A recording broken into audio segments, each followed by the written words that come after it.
Hello and welcome to the channel. आज की video हम स्टार्ट करेंगे चैप्टर नंबर 1 एक्सरसाइज 1A से, मैथ्स की book D1 7 edition. Question number 1 start करने से पहले प्राइम नंबर और कंपोजिट नंबर को समझना बहुत ज़रूरी है। तो प्राइम नंबर क्या होते हैं? प्राइम नंबर वो होल नंबर होते हैं जिनके दो फैक्टर्स होते हैं, 1 एंड इटसेल्फ, यानी वो सिर्फ अपने टेबल में आते हैं और 1 के टेबल में आते हैं। जबकि जो कंपोजिट नंबर होते हैं वो होल नंबर होते हैं जिनके दो से ज़्यादा फैक्टर्स होते हैं, यानी वो 1 के टेबल में और अपने टेबल में तो आते ही आते हैं, साथ में वो दूसरे टेबल्स में भी आते हैं। अब क्वेश्चन नंबर 1 में वो हमें बोलना है determine whether each of the following is a prime और अ कंपोजिट नंबर, यानी जो आपको 4 नंबर सामने दिए हुए हैं ABCD, इनमें से बताएंगे कौन सा कंपोजिट है और कौन सा प्राइम नंबर है। तो अब हम ये कैसे पता लगाएंगे कोई कौन सा कंपोजिट है और कौन सा प्राइम नंबर है?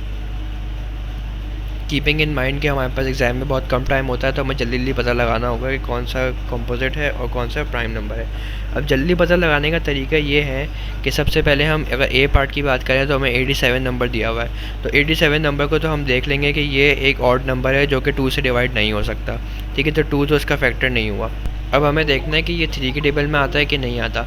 तो वो हम कैसे देखेंगे? वो हम ऐसे देखेंगे कि आप ये जो दो नंबर हैं इनको प्लस कर दें, यानी 8 और 7 को आपस में प्लस कर दें। जब आप 8 और 7 को प्लस करेंगे तो ये बनता है 15, ठीक है। तो अब आप देखें कि ये जो 15 नंबर है, क्या ये 3 से डिवाइड हो सकता है? तो यस, ये 3 से डिवाइड हो सकता है, 3 5 15। तो हमें पता चल गया कि इसका फैक्टर जो है वो 1 और 87 तो है ही, साथ में 3 भी इसका फैक्टर है। तो ये क्या है? ये है कंपोजिट नंबर, ठीक है, कंपोजिट नंबर। अच्छा, अब बी पार्ट में हमें 67 दिया हुआ है। 67 जो है वो भी एक ऑड नंबर है और 2 से डिवाइड नहीं हो सकता, ठीक है। अब हम जल्दी से इसको प्लस करके देख लेते हैं। 6 + 7 होता है 13। क्या 13 3 के टेबल में आता है? नहीं, 13 जो है वो 3 के टेबल में नहीं आता। अब हमें देखना है कि ये 5 के टेबल में आता है। 5 के टेबल में कैसे पता चलता है कि 5 के टेबल में आता है कि नहीं? वो ऐसे पता चलता है कि जो ये आखिरी नंबर होता है ना, ये या तो 0 होगा या फिर 5 होगा। अगर ये 0 है आखिरी नंबर या 5 है तो इसका मतलब है कि ये 5 से डिविजिबल है। ये मैं आपको आसान तरीके बता रहा हूँ कि किस तरह से आप आइडेंटिफाई कर सकते हैं, ठीक है। तो इसके एंड में ना 0 है ना 5 है, तो इसका मतलब है कि ये 5 से डिविजिबल नहीं है। तो ये 67 जो है वो प्राइम नंबर हो गया, जो कि सिर्फ अपने टेबल में आता है और 1 के टेबल में आता है, ठीक है। तो 67 के आगे हम लिख देंगे प्राइम नंबर। अब हम आते हैं सी में। सी में उन्होंने हमें 73 दिया। 73 भी एक ऑड नंबर है, तो ऑब्वियसली वो भी 2 से डिविजिबल नहीं है। अब हम इसको प्लस करके देख लेते हैं। 7 + 3, 7 + 3 होता है 10, ठीक है। क्या 10 3 के टेबल में आता है? नहीं आता, ठीक है। तो इसका मतलब है कि 3 से डिविजिबल नहीं है 7। क्या इसके एंड में 5 या 0 है? ना इसके एंड में 5 है ना 0 है, तो ये 5 का फैक्टर भी नहीं है। तो हमें पता चल जाए कि ये भी एक प्राइम नंबर है। इसी तरह अब हम जल्दी से डी की तरफ आते हैं। उसमें 91 हमें दिया हुआ है कि 91 भी एक ऑड नंबर है, तो ऑब्वियसली वो भी 2 से डिविजिबल नहीं है, ठीक है। तो अब हम इसको प्लस करके देख लेते हैं। 9 + 1 जो है वो होता है 10। 10 जो है वो भी 3 के टेबल में नहीं आता, तो 3 भी 91 का फैक्टर नहीं है। इसी तरह इसके एंड में ना 5 है और ना ही 0 है, तो ये 5 से डिविजिबल नहीं है। तो ये भी क्या हो गया? ये भी एक प्राइम नंबर हो गया, जो कि सिर्फ अपने टेबल में और 1 के टेबल में आता है, प्राइम नंबर। अब हम क्वेश्चन नंबर 2 स्टार्ट करते हैं। क्वेश्चन नंबर 2 में बोल रहे हैं find the prime factorisation of each of the following numbers leaving your answer in index notation. अब इंडेक्स नोटेशन क्या होती है? अब जैसे आप देख सकते हैं स्क्रीन पे कि 2 को 3 दफ़ा मल्टीप्लाई किया हुआ, 2 × 2 × 2। तो अगर मैं इसको इंडेक्स नोटेशन की फॉर्म में लिखूँ तो मैं 2 की पावर 3 लिख दूँगा, यानी कि 2Q। क्यों? क्योंकि 2 जो है वो 3 दफ़ा मल्टीप्लाई हो रहा है, तो हमने यहाँ लिख दिया 2Q। अब इसी तरह नीचे जो है 2 2 दफ़ा मल्टीप्लाई हो रहा है, 2 × 2, तो हम क्या लिख देंगे? 2 की पावर 2, यानी कि 2²। तो इस फॉर्म में कन्वर्ट करने को इंडेक्स नोटेशन बोलते हैं, ठीक है। तो हमने अपने आंसर्स को इंडेक्स नोटेशन में छोड़ना है। अब प्राइम फैक्टराइजेशन क्या होती है? फॉर एग्जांपल 2A में उन्होंने हमें कहा है कि 72 की आप प्राइम फैक्टराइजेशन करें और अपने आंसर को इंडेक्स नोटेशन की फॉर्म में ले आएँ, ठीक है। तो आप सबसे पहले ये करें कि 72 का LCM निकालना है, ठीक है। 2 3 = 6, 1 जा कैरी चला गया, ठीक है। 2 6 = 12। इसी तरह 2 1 = 2, 1 इधर कैरी चला गया, 2 8 = 16, ठीक है। 2 9 = 18, 3 3 ज़ा 9 और 3 1 ज़ा 3। ठीक है, तो अगर हम 72 के फैक्टर्स यहाँ लिखें,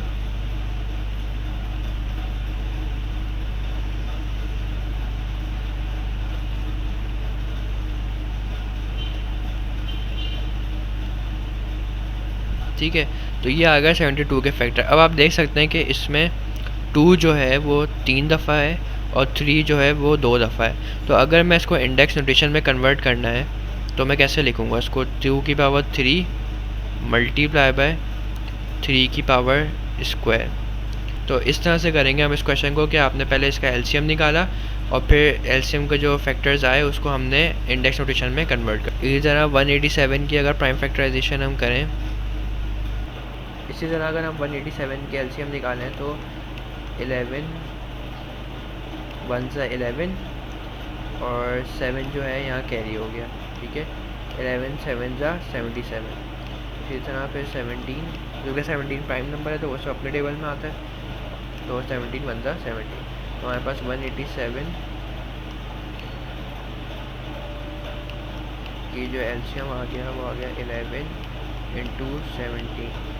ठीक है, अब इसको हम इंडेक्स नोटेशन में कैसे कन्वर्ट करेंगे? इसको हम इंडेक्स नोटेशन में कन्वर्ट कर ही नहीं सकते। ठीक है, हम इसको ऐसे ही छोड़ देंगे। अब हम चलते हैं सी और डी पार्ट की तरफ। तो सी में हमें दिया हुआ है 336, तो हम 336 का भी यही करेंगे कि इसका एलसीएम निकाल लेंगे हम। 336 का एलसीएम, ठीक है, 3 1 ज़ा 3 3 1 ज़ा 3 3 2 ज़ा 6। इसी तरह 2 5 ज़ा 10, 1 यहाँ कैरी हो गया और 2 6 ज़ा 12। इसी तरह 2 2 ज़ा 4, 1 यहाँ कैरी हो गया, 2 8 ज़ा 16। इसी तरह 2 1 ज़ा 2, 2 4 ज़ा 8। इसी तरह 2 7 ज़ा 14 और फाइनली 7 1 ज़ा 7।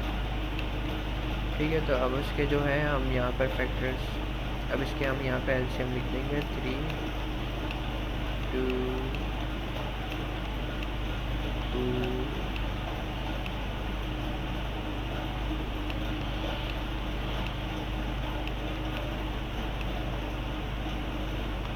ठीक है, ये हमने इसके यहाँ पे एलसीएम लिख दिया। अब इसको इंडेक्स नोटेशन में हम कैसे कन्वर्ट करेंगे? 3 और 7 तो ऐसे ही आ जाएगा क्योंकि हम इसको इंडेक्स नोटेशन में कन्वर्ट नहीं कर सकते। ठीक है, अब बता 2 कितने हैं? 2 जो है 1 2 3 4 है, तो हम 2 की पावर 4 लिख देंगे इधर। ठीक है, 2 की पावर 4, 3 इंटू 7 इंटू 2 की पावर 4, ये हो गया इसका। अच्छा, 2 के पार्ट डी में हमें 630 दिया हुआ है, तो इसको भी हम ऐसे ही करेंगे। 630 का सबसे पहले हम एलसीएम निकाल लेंगे।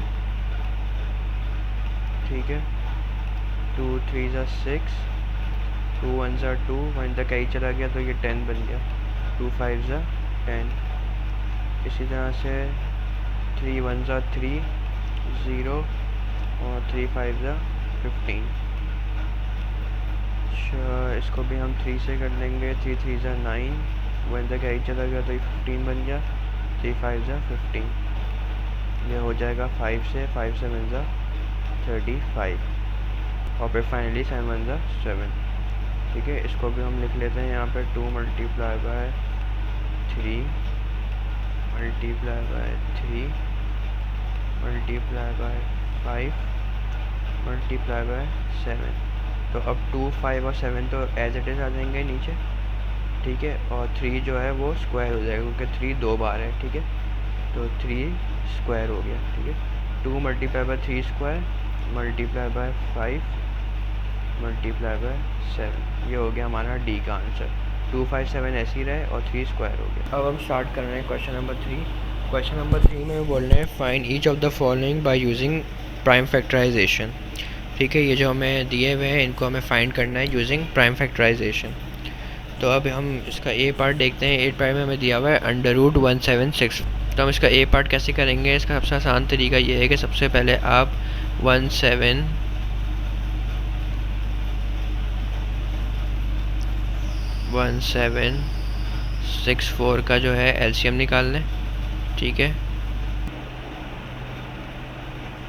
2 8 ज़ा 16, 1 6 के ऊपर का ही चला गया, ये भी हो गया 2 8 ज़ा 16 और 2 2 ज़ा 4, ठीक है।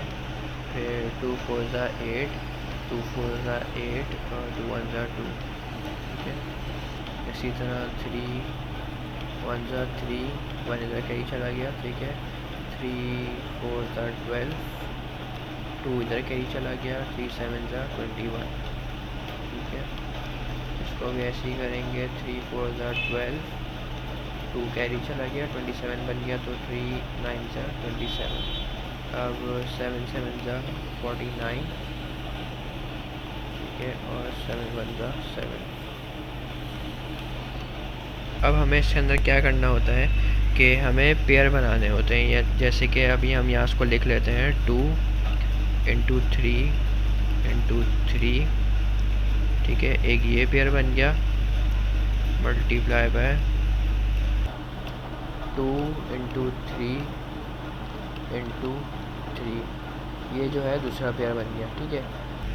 अच्छा, अब जो है आप ये करें कि इसको भी यहाँ पर लिख लें, ठीक है। 2 multiply by 2 multiply by 7 into 7, ठीक है। अब हमें क्या करना है, हमें इनको इस तरह से डिवाइड करना है कि जब हम इसको मल्टीप्लाई कराएं तो ये स्क्वायर में कन्वर्ट हो जाए, ठीक है। यानी कैसे करेंगे इसको, यानी for example 2 multiply by 3 multiply by 7, ठीक है, मल्टीप्लाई बाय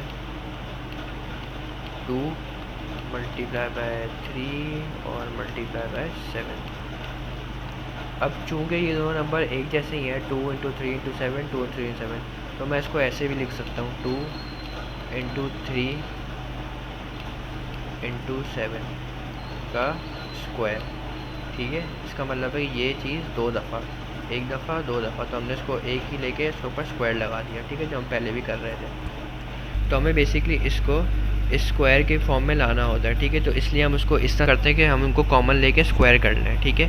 अगर मैं इसको किसी और तरीके से लिखता, यानी 3 3 7 लिखता और अगले में 2 2 7 लिखता, तो वो दोनों में स्क्वायर हम नहीं कर सकते थे, ठीक है, क्योंकि वो अलग हो जाते हैं। तो हमें इसको इस तरह से लिखना है कि नंबर्स दोनों में सेम हो, 2 3 7 2 3 7।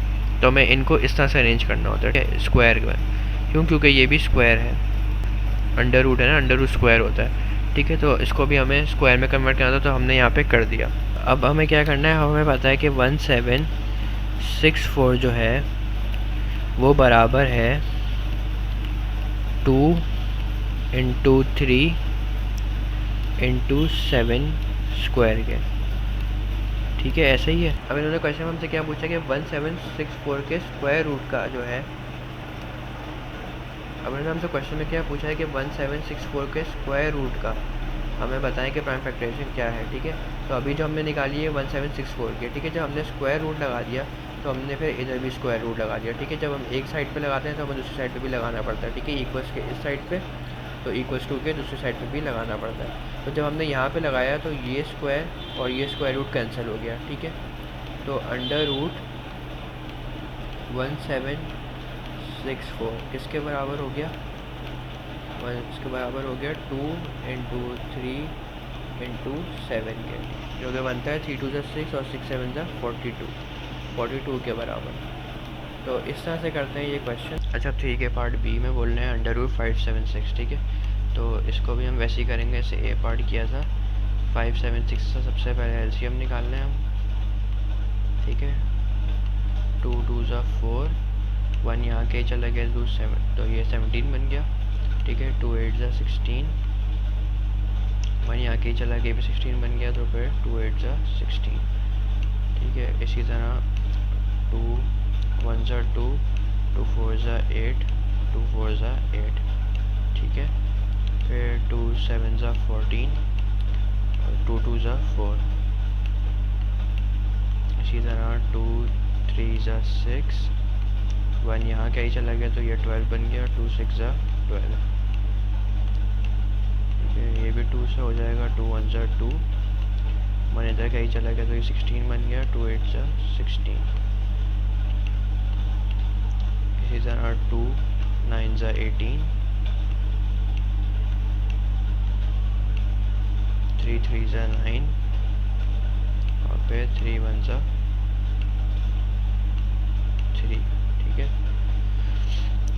अच्छा, अब इसको भी यहाँ पे लिख लेते हैं 2 मल्टीप्लाई बाय 2।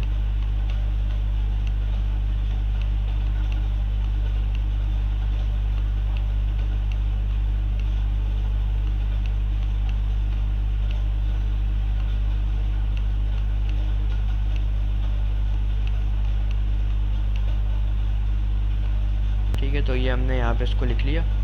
अब हमें देखना है कि हम इनको किस तरह से अरेंज करेंगे कि हम इनका स्क्वायर बना सकें। ठीक है, तो अगर मैं ये करूँ कि 3 दफ़ा 2 और 1 दफ़ा 3 ले लूँ, तो फिर ये सेम हो जाएंगे। ठीक है, ऐसे 2 मल्टीप्लाई बाय 2 मल्टीप्लाई बाय 2 और फिर मल्टीप्लाई बाय 3, ये एक दफ़ा हमने ले लिया। ठीक है, 1 2 3 दफ़ा 2 ले लिया और एक दफ़ा 3 ले लिया। ठीक है, मल्टीप्लाई बाय एक और ब्रैकेट लगाएंगे और अब इन 3 2 को और इस जो एक 3 था इसको लेंगे। ठीक है, ये 3 2 और ये एक 3। ठीक है, जब इसको हम लिखेंगे यहाँ पर,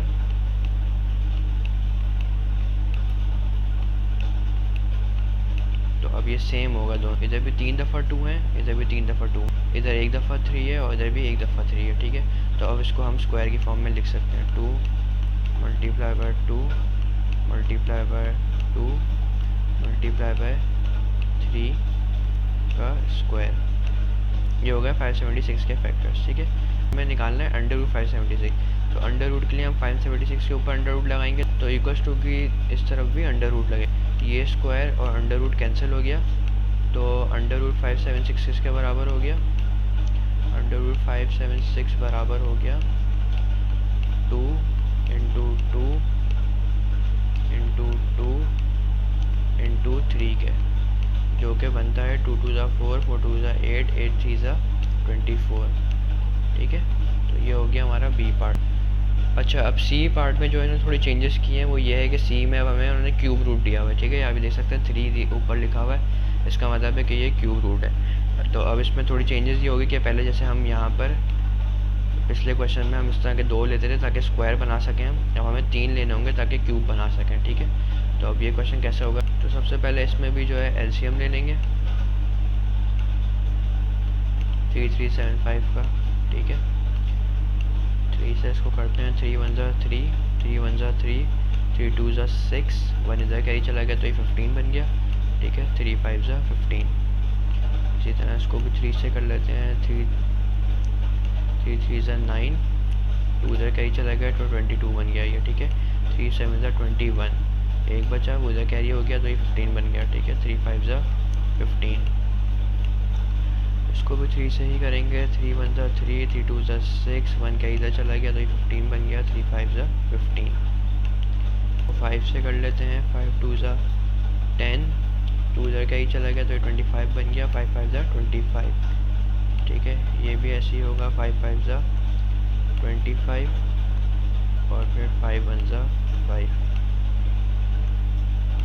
ठीक है, अब इसको भी हम यहाँ पर लिख लेते हैं 3 multiply by 3 multiply by 3 multiply by 5 multiply by 5 multiply by 5। ठीक है, अब हमें इससे क्या करना है, हमें क्यूब बनाना है इसका। ठीक है, तो क्यूब कैसे बना सकते हैं हम, एक दफ़ा 3 मल्टीप्लाई बाय 5 ले लें, दूसरी दफ़ा भी 3 मल्टीप्लाई बाय 5 ले लें और फिर तीसरी दफ़ा भी 3 मल्टीप्लाई बाय 5 ले लें, तो तीनों में सेम हो जाएगा। ठीक है, इसको करके दिखाता हूँ मैं, ऐसे 3 मल्टीप्लाई बाय 5 ले लिया एक दफ़ा हमने। ठीक है, मल्टीप्लाई बाय, ठीक है, एक दफ़ा 3 हो गया, एक दफ़ा 5 हो गया। अब दूसरा 3 इंटू 5 लेंगे हम। ठीक है, दूसरी दफ़ा भी 3 हो गया इंटू 5 और फिर तीसरी दफ़ा 3 इंटू 5 लेंगे। देख रहे हैं, इस तरह अरेंज करने से जो है ना ये क्यूब की फॉर्म में आ जाएगा। अब ये सेम टर्म 3 दफ़ा है। ठीक है, तो मैं इसको ऐसे भी लिख सकता हूँ 3 मल्टीप्लाई बाय 5 की पावर क्यूब, तो ये आ गया हमारा क्यूब रूट में। ठीक है, अब इसका भी ऐसे ही होगा कि ये किसका क्यूब रूट है, ये है 3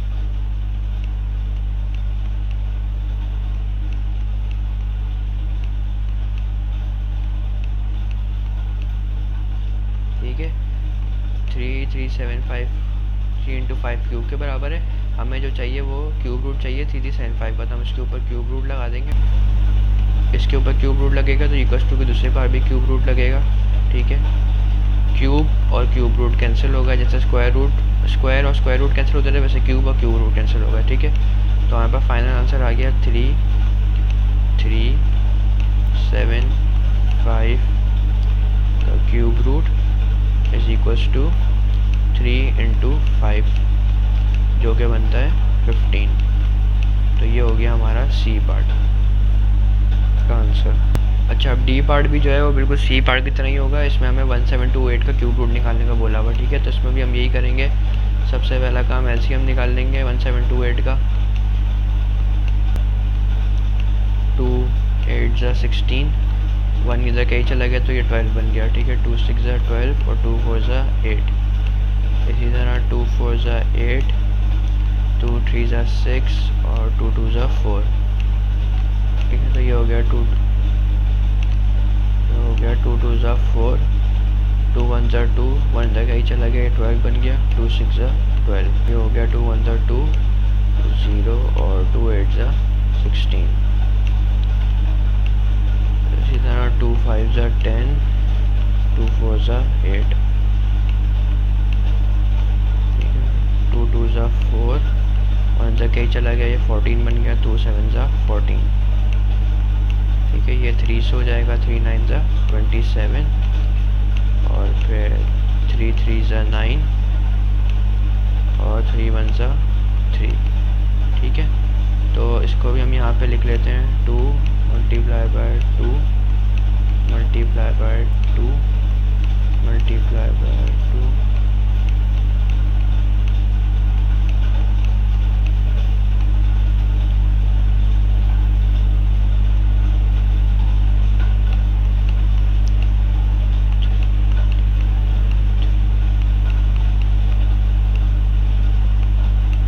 इसको भी हमने इस तरह से अरेंज करना है कि इसका क्यूब बना सकें। तो इसको फिर इसी तरह इसको हम इस तरह से अरेंज करेंगे, 2 मल्टीप्लाई बाय 2 मल्टीप्लाई बाय 3, ठीक है, into 2 multiply by 2 multiply by 3 multiply by 2 multiply by 3 multiply by 3। तीनों जो है एक ही फॉर्म में आ गया था, उसको हम क्यूब में लिख सकते हैं, ठीक है। 2 मल्टीप्लाई बाय 2 मल्टीप्लाई बाय 3 का क्यूब, ठीक है। ये किसके बराबर है? ये बराबर है 1728 के। हमें क्यूब रूट निकालना है तो हम इस पर भी क्यूब रूट लगा देंगे और इक्वल्स टू के इस पर भी क्यूब रूट लगा देंगे, ठीक है। क्यूब और क्यूब रूट कैंसिल हो जाएगा, ठीक है। तो क्यूब 1728 बराबर है 2 मल्टीप्लाई बाय 2 मल्टीप्लाई बाय 3 के, जो कि बनता है 2 2 ज़ा 4, 4 3 ज़ा 12। ये हो गया हमारा डी पार्ट कंप्लीट। अच्छा, अब हम स्टार्ट कर रहे हैं क्वेश्चन नंबर 4। क्वेश्चन नंबर 4 में बोल रहे हैं, given that the prime factorisation of 9801 9801 की जो हमें प्राइम फैक्टराइजेशन दी हुई है वो है 3 की पावर 4 इंटू 11 स्क्वायर, ठीक है। ये हमें उन्होंने क्वेश्चन में दिया हुआ है। अब बोल रहे हैं find under root 9801 without using a calculator. बगैर कैलकुलेटर इस्तेमाल किए अंडर रूट निकालें 9801 का। तो ये बहुत आसान है, वैसे ही होगा जैसे हम पिछले क्वेश्चन में करते हैं कि 9801 जो है वो इसके बराबर है। तो अंडर रूट 9801 किसके बराबर होगा? अंडर रूट 3 की पावर 4 इंटू 11 स्क्वायर, ठीक है। क्योंकि अंडर रूट यहाँ लगता है तो इक्वल टू के दूसरी तरफ भी लगता है, ठीक है। ये रूल है, मैथ्स का लाजमी होता है ये। तो अंडर रूट 9801 किसके बराबर हो जाएगा? अंडर रूट 9801 बराबर हो जाएगा। अब देखें इसमें एक चीज़ ये है कि ये 11 स्क्वायर है, ठीक है। तो स्क्वायर जो है वो स्क्वायर रूट के साथ कट जाता है, तो 11 तो ऐसे ही आ जाएगा, ठीक है। लेकिन 3 के ऊपर जो पावर है वो 4 है, तो 4 जो है वो स्क्वायर रूट से जब कटेगा तो वो हो जाएगा 3 की पावर स्क्वायर, ठीक है। क्योंकि 2 कम होगा इससे, ठीक है। स्क्वायर रूट जो होता है वो बराबर होता है 1/2 के। तो तो अगर मैं 1/2 को मल्टीप्लाई करूँ इसकी पावर के साथ जो कि 4 है, ठीक है, तो 4 1 जा 4/2 बनता है ये, ठीक है। तो 4/2 का मतलब है 4/2। तो अगर 4 को हम 2 से डिवाइड करें तो 2 1 जा 2, 2 2 जा 4, तो क्या पावर बच गई हमारे पास, 2 बच गई, ठीक है। तो वही यहाँ पे लिख दिया हमने 3 स्क्वायर, ठीक है। इसी तरह जो 11 स्क्वायर का मैं आपको करके दिखाऊँ तो रूट बराबर होता है 1/2 के, तो 1/2 मल्टीप्लाई बाय 2, ठीक है। अब 2 1 जा 2, ये आ गया 2/2, यानी 2 डिवाइड बाई 2, ठीक है। इसको अगर हम डिवाइड कराएंगे तो हमारे पास क्या बचती है, पावर 1 बचती है, तो इसलिए यहाँ पे पावर 1 है, ठीक है। 1 को हम यूजुअली लिखते नहीं है तो खाली 11 लिख देते हैं, ठीक है। तो ये हमारा आंसर हो गया 3 स्क्वायर इंटू 11, 3 3 होता है 9, 9 इंटू 11 होता है 99। ये है क्वेश्चन नंबर 4 का आंसर। अच्छा, क्वेश्चन नंबर 5 में बोल रहे हैं given that the prime factorisation of 21952 is 2 की power 6 multiply by 7 cube, find cube root 21952 without using a calculator. तो उन्होंने हमें क्या दिया हुआ है कि प्राइम फैक्टराइजेशन ऑफ 21952 इज़ 2 की पावर 6 इंटू 7 क्यूब, ठीक है, ये दिया हुआ है। अब बोल रहे हैं कि आप क्यूब रूट निकालें, तो ये भी बड़ा आसान है, हमने पहले ही किया था, वैसे ही होगा, बस के अंदर क्यूब रूट है। तो अब क्या करेंगे कि भाई इसका हमें क्यूब रूट निकालना है, ठीक है। तो इक्वल्स टू के इस बार जो है क्यूब रूट लगा है तो दूसरी तरफ भी क्यूब रूट लगे, 7 के ऊपर क्यूब है और ये क्यूब रूट है, तो ये दोनों तो आपस में कैंसिल हो जाएंगे। तो 7 की क्या बचा, 7 बचा 1, 2 की पावर 6 है, ठीक है। तो उसका जब हम क्यूब रूट करेंगे तो वो बन जाता है 2 स्क्वायर, ठीक है। अब ये कैसे होता है, ये ऐसे होता है कि जो क्यूब रूट होता है वो बराबर होता है 1/3 के। तो 1/3 को अगर हम 6 से मल्टीप्लाई करें, ठीक है, तो ये बन जाएगा 6 1 जा 6 डिवाइडेड बाय 3। तो जब उसको डिवाइड करेंगे तो ये बन जाएगा 3 1 जा 3, 3 2 जा 6। तो पावर क्या बच गई हमारे पास 2, तो इसलिए हमने यहाँ पर 2 के ऊपर स्क्वायर लगा दिया, यानी कि 2 के ऊपर 2 की पावर लगा दी। और 7 जो है वो वैसे ही 3 था, तो अगर आप 3 को डिवाइड बाई 3 करेंगे तो 1 ही बचता है, और 1 हम लिखते नहीं है तो 7, इसलिए हमने ऐसे लिख दिया, ठीक है। तो क्यूब रूट 21952 बराबर हो गया 2 के स्क्वायर के इंटू 7, ठीक है। 2 स्क्वायर होता है 4, 4 इंटू 7 होता है 28। तो ये हमारा हो गया 5 का आंसर। अच्छा, क्वेश्चन नंबर 6 में बोल रहे हैं estimate the value of each of the following. अब वैल्यू एस्टिमेट कैसे करते हैं, इन्होंने हमें 6 के ए पार्ट में दिया हुआ है √66, ठीक है। अब हमें पता है कि 66 का जो है कोई परफेक्ट स्क्वायर नहीं होता, परफेक्ट स्क्वायर किनको होता है, जैसे √4 हो गया, ठीक है। इसका हमें पता है कि 2 होता है। इसी तरह अगर हम 64 ले लें तो 64 का हमें पता है कि 8 होता है, ठीक है। 8 मल्टीप्लाई बाई 8 जो है वो 64 होता है। तो ये होता है परफेक्ट स्क्वायर रूट, ठीक है। अब ये तो हमें जो √66 दिया हुआ है ये परफेक्ट स्क्वायर रूट नहीं है, ठीक है। तो हम इसमें क्या करेंगे, अब हम इसको या तो +1 +2 या -1 -2 करके देखेंगे, ठीक है। अब इस बात का क्या मतलब है, जैसे ही 66 है तो हम इसमें +1 करके देखते हैं क्या 67 जो है उसका कोई परफेक्ट स्क्वायर रूट है, नहीं है, ठीक है। क्या 68 का कोई परफेक्ट स्क्वायर रूट है, नहीं है, ठीक है। तो ये तो हो गया आगे का। अब इसको छोड़ दें, पीछे की तरफ जाते हैं। 66 में माइनस करें 65, क्या 65 का कोई परफेक्ट स्क्वायर रूट होता है, नहीं। अब -2 करें 66 से 64 बनता है, 64 का कोई परफेक्ट स्क्वायर रूट होता है, हाँ 64 का परफेक्ट स्क्वायर रूट होता है, जो हमने यहाँ देखा हुआ है 8, ठीक है। तो हम इसको करेंगे इज इक्वल्स टू √64, ठीक है, ये हमने एस्टिमेट कर। अब 64 का स्क्वायर रूट क्या होता है, 8, ठीक है। तो इस तरह से ये क्वेश्चन करना है। इसी तरह बी पार्ट में उन्होंने हमें दिया हुआ है √80, ठीक है। अब इसमें भी आप इसी तरह करके देखें, क्या अगर मैं इसमें +1 करूं तो वो बनता है 81।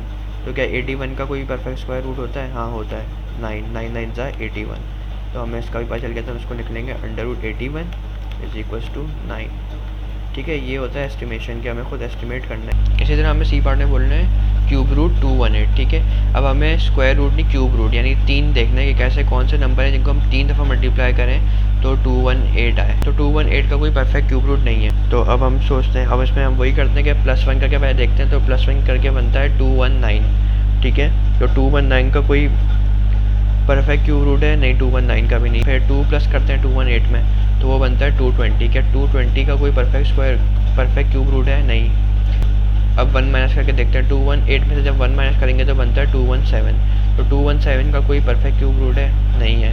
ठीक है, 216 का कोई परफेक्ट क्यूब रूट है? हाँ, 216 का परफेक्ट क्यूब रूट है। ठीक है, तो हम इसको लिख लेंगे क्यूब रूट 216। तो 216 का क्यूब रूट बनता है 6। ठीक है, 6 मल्टीप्लाई बाय 6 मल्टीप्लाई बाय 6 बराबर होता है 216 के। तो इसका आंसर हो गया 6। इसी तरह डी पार्ट में हमें बोल रहे हैं क्यूब रूट 730। अब इसमें भी आप ये देखें कि 731 अगर हम +1 करें 731 बनता है। ठीक है, और 731 का कोई क्यूब रूट होता है? नहीं होता। ठीक है, +2 करें तो 732 बनता है, 732 का कोई क्यूब रूट होता है? नहीं होता। इसी तरह 730 में से आप माइनस करके देखते हैं, -1 करें तो बनता है 729। क्या 729 का क्यूब रूट होता है? हाँ, 729 का क्यूब रूट होता है 9। ठीक है, तो हम इसको भी ऐसे करेंगे क्यूब 729। तो 729 का क्यूब रूट होता है 9। ठीक है, तो आपका 9 आंसर हो गया। तो इस तरह से करना है ये क्वेश्चन। तो क्वेश्चन नंबर 7 में बोल रहे हैं use a calculator to evaluate each of the following giving you answer correct to 4 decimal place where necessary. ठीक है, ये आपको इक्वेशंस दी हुई है, इनको कैलकुलेटर में से आपने सॉल्व करना है। ठीक है, तो कैलकुलेटर में ये कैसे पुट करेंगे? ए पार्ट में देखें 7 स्क्वायर। ठीक है, 7 स्क्वायर लगाने के लिए ये लिखा हुआ है ना x स्क्वायर। जब स्क्वायर एक दफ़ा क्लिक करेंगे तो 7 के ऊपर स्क्वायर लग जाएगा। ठीक है, 7 स्क्वायर माइनस √361। ठीक है, माइनस अंडर रूट क्या ये होता है? ठीक है, अंडर रूट बना हुआ है, √361। ठीक है, प्लस 21 का क्यूब, प्लस 21। ठीक है, क्यूब कैसे लगाएंगे? क्यूब ऐसे लगाएंगे कि ये दिख रहा है x के ऊपर एक वाइट बॉक्स बना हुआ है, इसको क्लिक करेंगे। अच्छा, अब इसमें एक चीज़ देखें, मैंने यहाँ +21 लिखा है तो वो अंडर रूट पे +21 कंटिन्यू हो रहा है। ठीक है, जबकि यहाँ पे नहीं है, यहाँ पे 21 क्यूब जो है वो अलग लिखा हुआ है 7 के पार्ट में। तो हम इसको कैसे करेंगे? हम इसको ऐसे करेंगे, जब हमने अंडर रूट 361 लिख लिया ना तो एक दफ़ा इसको दबा दें, जो फॉरवर्ड का आगे का है ना, इस एरो की को दबा दें। ठीक है, इसको दबाएंगे तो ये अलग हो जाएगा। अब लिखें यहाँ पर +21, ये दबाया। ठीक है, और यहाँ पे 3 लिखते हैं। ठीक है, क्यूब। अगर कोई और पावर होती तो 4 लिख देते, अगर कोई 5 पावर का होता तो 5 लिख देते। ठीक है, तो यहाँ पे क्यूब है तो क्यूब हो गया। ठीक है, ये करने के बाद इक्वल्स टू दबा दें तो ये आ गया आपका आंसर 9291। ठीक है, इसी तरह बी पार्ट में अंडर रूट 555 + 5 स्क्वायर ये लिखा हुआ है, डिवाइड हो गया। ठीक है, तो इसको कैसे लिखेंगे? इसमें हम ये बटन दबाएंगे। ठीक है, ये बटन है, इसमें वो कह रहे हैं कि डिवाइड वाला। ठीक है, ये बटन है, इसके अंदर दिखाया हुआ भी अच्छी तरह से है। ठीक है, डिवाइड हो रहा है तो इसको हम क्लिक करेंगे इस बटन को, तो ये आगे आप अपने ऊपर वाली चीज़ ऊपर लिख देंगे, नीचे वाली नीचे लिख देंगे, जैसे बुक में लिखा हुआ है एज। ठीक है, ऊपर लिखा हुआ है अंडर रूट 555। ठीक है, ये वाला बटन दबाया एक दफ़ा ताकि अलग हो जाए इससे। ठीक है, +5 का स्क्वायर, +5 का स्क्वायर। ठीक है, अब नीचे जाने के लिए इसको दबाएंगे, ये दबाएंगे तो नीचे आ गया। ठीक है, 2 का क्यूब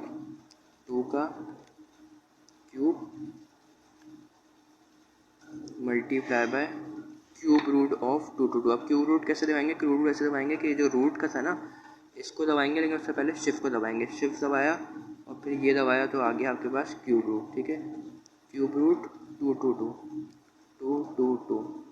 तो ये हम इसको इक्वल टू दबाएंगे तो हमारे पास ये इसका आंसर आ गया 1.0024। ठीक है, हम इसको 1.0024 तक ही लिखेंगे, इसके आगे वाली वैल्यूज़ क्यों नहीं लिखेंगे? क्योंकि उन्होंने कहा हुआ है 4 डेसिमल प्लेस पे अपने आंसर को छोड़ना है। ठीक है, करेक्ट टू 4 डेसिमल प्लेस। तो ये डेसिमल है, इसके बाद 4 वैल्यूज़ यानी 1 2 3 4, तो 0024 पे आके हम इसको छोड़ देंगे। अब सी कैसे करेंगे? सी में भी यही है, अंडर रूट। ठीक है, 4 का क्यूब। ठीक है, अच्छा अब इसके अंदर जो है ये सारा जो है वो एक ही रूट में लिखा हुआ है। ठीक है, तो हम इसमें ये वाला बटन दबाएंगे आगे जाने के लिए। हमें इसको रूट में ही कंटिन्यू करना है। ठीक है, 4 cube plus cube root, shift दबा के अंडर रूट, क्यूब रूट आ गया। ठीक है, क्यूब रूट 4913। ठीक है, 4913।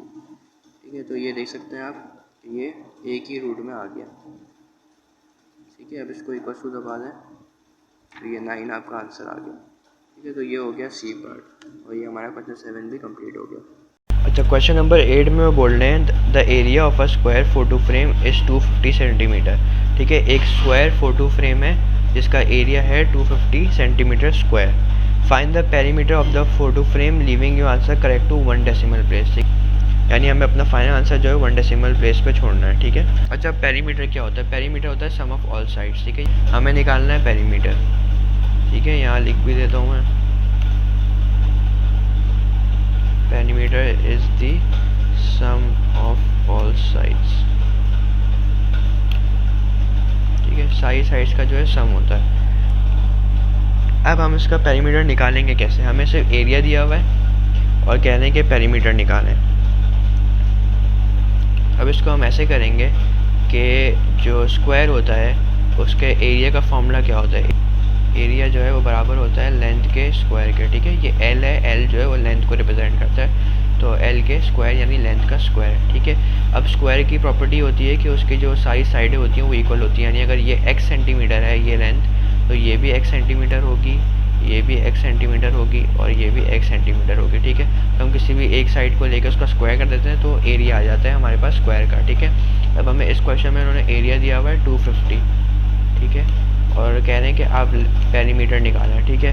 पेरीमीटर निकालने के सबसे पहले हमें लेंथ पता होनी चाहिए, क्योंकि लेंथ पता होगी तो ही हम इनको प्लस करेंगे, तो ही हमारे पास पेरीमीटर आएगा। क्यों? क्योंकि perimeter is the sum of all sides, ठीक है। और सबसे पहले तो हमें साइडें निकालनी है, तो साइडें हम कैसे निकालेंगे? हमने ये इक्वेशन फॉर्म कर ली 250 इक्वल्स टू एल स्क्वायर, ठीक है। 250 एरिया था is equals to L square. अब हमें सिर्फ एल निकालना है, तो हम क्या करेंगे? हम दोनों तरफ स्क्वायर रूट लगा देंगे, ठीक है। स्क्वायर रूट और स्क्वायर रूट, ठीक हो गया। ये स्क्वायर और ये क्यूब रूट तो कैंसिल हो गया, ये आ गया खाली L. L is equals to 250 square root of 250, ठीक है। तो स्क्वायर रूट क्या होता है 250 का? स्क्वायर रूट 250 का बराबर होता है 15.81 के, ठीक है। तो ये हमारे पास आ गई लेंथ, ठीक है। लेकिन अभी हमारा फाइनल आंसर नहीं होगा, उन्होंने फाइनल आंसर में कहा हमें पेरीमीटर पता करें, ठीक है। तो हमें पता चल गया कि ये जो एक साइड है ये बराबर है 15.81 के, ठीक है। और टोटल साइड्स कितनी है? 1 2 3 4। तो हम एक साइड की लेंथ को जो कि 15.81 है उसको मल्टीप्लाई कर देंगे 4 से, ठीक है। क्यों? क्योंकि 4 साइड हैं, ठीक है। 1 2 3 4, उन 4 साइडों को जब हमने मल्टीप्लाई किया तो हमारे पास टोटल पेरीमीटर आ जाएगा, ठीक है। तो 15.81 को जब हमने 4 से मल्टीप्लाई किया ये बनता है 63.2 सेंटीमीटर, ठीक है। और हमें अपना आंसर 1 डेसिमल प्लेस में देना था तो हमने 1 डेसिमल प्लेस में ही दे दिया, ठीक है। जब आप कैलकुलेटर में इसको मल्टीप्लाई करेंगे 15.81 मल्टीप्लाई 4 तो 2 के आगे भी बहुत सारे वैल्यू आएंगे, लेकिन हम सिर्फ एक वैल्यू लिखेंगे। क्यों? क्योंकि हमें 1 डेसिमल प्लेस पर आंसर देना था।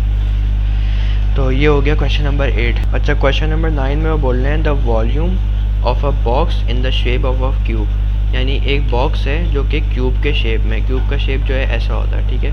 तो यानी इस शेप का जो है एक बॉक्स है जिसका वॉल्यूम है 2197, ठीक है। इसका वॉल्यूम है 2197 वॉल्यूम है, ठीक है। अच्छा, वॉल्यूम जो है वो हमेशा सेंटीमीटर क्यूब में होता है, ठीक है। जैसे एरिया स्क्वायर में होता है वैसे वॉल्यूम क्यूब में होता है। क्यों? क्योंकि हमने एरिया का जो फॉर्मूला पढ़ा था वो होता है लेंथ का स्क्वायर, ठीक है। जबकि जो वॉल्यूम का फॉर्मूला होता है वो होता है लेंथ की क्यूब, यानी 3 दफ़ा लेंथ को जो है मल्टीप्लाई करते हैं तो वॉल्यूम आता है, ठीक है। तो इसमें भी हम यही करेंगे। अभी उन्होंने हमें कहा हुआ है कि जो वॉल्यूम है वो 2197 और हमें निकालना क्या है? Find the area of one side of the box, यानी जो एक साइड है बॉक्स की खाली ये, ठीक है। ये जो फ्रंट में आपको दिख रही है ना साइड, ये वाली साइड जो है इसका एरिया निकालें खाली एक साइड का, ठीक है। तो एरिया के लिए हमें जो है लेंथ चाहिए होगी, ठीक है। तो हमें सबसे पहले लेंथ निकालनी होगी। अब हम वॉल्यूम से लेंथ कैसे निकाल सकते हैं? जैसे हमने पीछे एरिया से लेंथ निकाली थी, बिल्कुल वैसे ही हम वॉल्यूम से लेंथ निकालेंगे, लेकिन इसमें क्या होगा? क्यूब रूट लगेगा, ठीक है। कैसे होगा? ये ऐसे होगा कि वॉल्यूम हमें पता है बराबर होता है लेंथ के क्यूब के, ठीक है। और वॉल्यूम हमें दिया हुआ है 2197 97 सेंटीमीटर क्यूब। ठीक है, ये बराबर है लेंथ के क्यूब के। अब दोनों जगह हम क्यूब रूट लगा देंगे। ठीक है, तो ये तो एल क्यूब और क्यूब रूट तो कैंसिल हो जाएंगे, तो ये बन गया एल। ठीक है, और 2197 का क्यूब होता है 13। ठीक है, तो हमारे पास लेंथ जो आ गई वो आ गई 13। ठीक है, हमारे पास जो एक साइड की लेंथ आ गई वो आ गई 13। और क्योंकि ये भी एक स्क्वायर बना हुआ है तो स्क्वायर की, जैसे मैंने पहले बताया था कि सारी साइड्स इक्वल होती हैं। तो अगर ये 13 है, ये भी 13 है, ये भी 13 है, ये भी 13 है। ठीक है, तो हमें एरिया निकालना है। एरिया बराबर है लेंथ के स्क्वायर के। ठीक है, यानी एरिया बराबर है 13 के स्क्वायर के। ठीक है, जो कि बनता है 169 सेंटीमीटर स्क्वायर। ठीक है, एरिया हमेशा स्क्वायर में होता है और वॉल्यूम हमेशा क्यूब में होता है। तो ये हो गया आपका क्वेश्चन नंबर। जब हम क्वेश्चन नंबर 10 स्टार्ट करते हैं, क्वेश्चन नंबर 10 में बोलना है determine whether each of the following is a prime और अ कंपोजिट नंबर। इसमें आपको बताना है कि कौन सा प्राइम और कौन सा कंपोजिट नंबर है। ठीक है, तो 10A में जो है 667 एक ऑड नंबर है, तो वो 2 से ऑब्वियसली डिविजिबल नहीं होगा। ठीक है, अब हम क्या करते हैं, 6 + 6 + 7 इन तीनों डिजिट को प्लस करके देखते हैं, तो ये बनता है 19। 19 जो है वो 3 से डिवाइड होता है कि नहीं होता, तो 19 जो है वो 3 से डिवाइड नहीं होता। तो उसका मतलब है कि 667 3 से डिविजिबल नहीं है। ठीक है, दूसरा ये कि इसके एंड में ना ही 0 है और ना ही इसके एंड में 5 है, तो इसलिए ये 5 से डिविजिबल नहीं है। अब हमें ये देखना पड़ेगा कि क्या ये 5 से बड़े जो प्राइम नंबर्स हैं उनसे डिविजिबल है कि नहीं है, तो उसके लिए आप कैलकुलेटर यूज़ कर सकते हैं। ठीक है, 667 जो है वो 23 से डिविजिबल है। ठीक है, तो अगर 23 से डिविजिबल है तो ये क्या हो गया, ये एक कंपोजिट नंबर हो गया। ठीक है, तो यहाँ लिख देते हैं हम कंपोजिट नंबर। अच्छा, इसी तरह बी पार्ट में बोल रहे हैं 677 जो है वो एक ऑड नंबर है, तो वो भी 2 से डिविजिबल नहीं है। ठीक है, प्लस करके देख लेते हैं, 6 + 7 + 7। ठीक है, ये बनता है 7 + 7 14 14 + 6 20। तो 20 क्या 3 के टेबल में आता है या 3 से डिविजिबल है, नहीं है। तो इसका मतलब है कि 677 जो है वो 3 से डिविजिबल नहीं है। इसके एंड में ना ही 0 है और ना ही 5 है, तो ये 5 से डिविजिबल नहीं है। ठीक है, अब इससे बड़े प्राइम नंबर से डिविजिबल है कि नहीं, उसके लिए आप कैलकुलेटर यूज़ कर सकते हैं। तो मैंने चेक किया तो और किसी से डिविजिबल नहीं है। ठीक है, तो ये भी एक क्या हो गया, ये एक प्राइम नंबर हो गया। इसी तरह सी पार्ट में भी देख लें 2021 भी एक ऑड नंबर है, 2 से डिविजिबल नहीं है। ठीक है, 2 + 0 + 2 + 1 ये बनता है 5।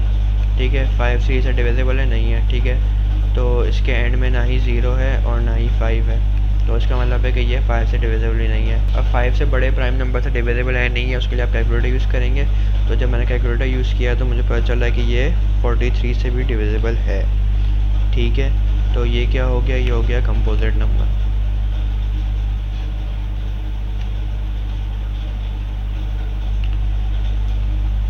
ठीक है, अच्छा डी पार्ट में 2027 भी एक ऑड नंबर है, तो 2 से डिविजिबल नहीं है। इनको भी प्लस करके देख लें, 2 + 0 + 2 + 7 ये बनता है 4 + 7 हो गया आपका 4 + 7 हो गया आपका 11। ठीक है, 11 क्या 3 से डिविजिबल है, नहीं है।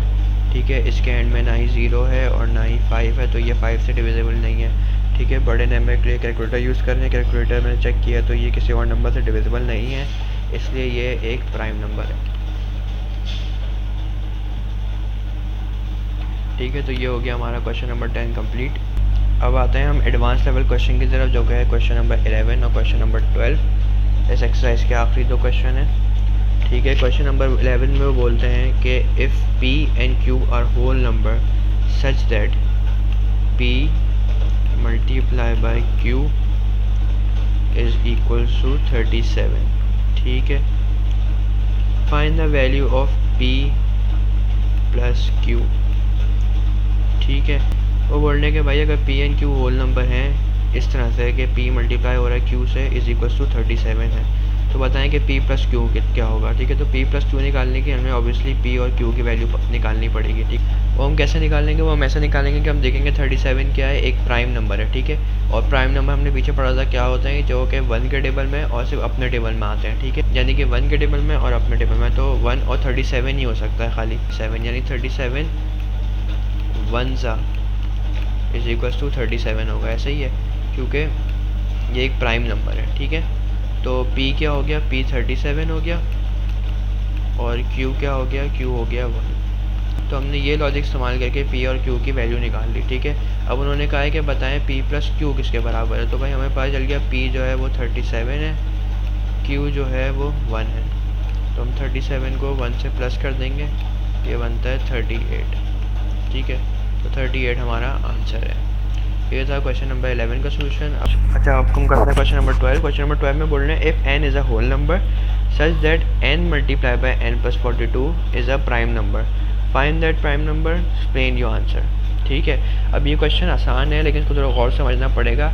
इसमें बोल रहे हैं कि n multiply by n plus 42 जो है वो एक प्राइम नंबर है। ठीक है, प्राइम नंबर है तो इसके जो दो फैक्टर्स होंगे वो 42 होंगे, ठीक है, और 1 होगा। ठीक है, क्योंकि हमने पहले पढ़ा है कि प्राइम नंबर वो होते हैं जो अपने टेबल में और 1 के टेबल में आते हैं। ठीक है, तो जो 42 तो हमें पता है, दूसरा फैक्टर क्या हो सकता है, 1 ही हो सकता है। ठीक है, 1 ही फैक्टर, क्योंकि दो ही फैक्टर हो सकते हैं 42 और 1। 42 दिया हुआ है तो 1 ही बचता है, तो 1 दूसरा फैक्टर हो गया। ठीक है, हाँ, बस n की वैल्यू क्या आ गई, 1।